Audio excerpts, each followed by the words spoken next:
តោះមកសាក់ត្រេនថ្មីរបស់តូតូបាឈីឈីនេះអានេះខនឡាតេក្នុងហ្នឹងគឺមានខនស៊ីរ៉ាំនឹងជាទៅអែមបាទមួយនេះវិញគឺជា cheesecake តំណងណាក្រោយគេនេះវិញគឺខន mochi អាហ្នឹងក៏មួយថ្មីរបស់តូតូបាឈីឈីដែរតោះមកសាក់ខនឡាតេមុនគេ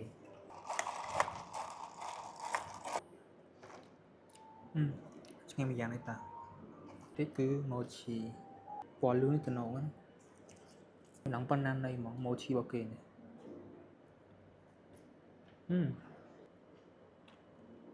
នឹងមានពោតហ្នឹងទេ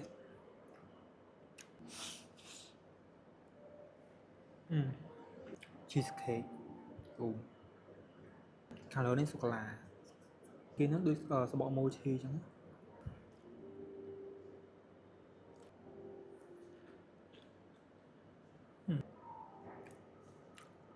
ចង់ញ៉ាំហ្នឹងគឺអាចត្រូវបាននៅតូតូបាឈីឈីអញ្ចឹងមានគ្រប់សាខាហ្មង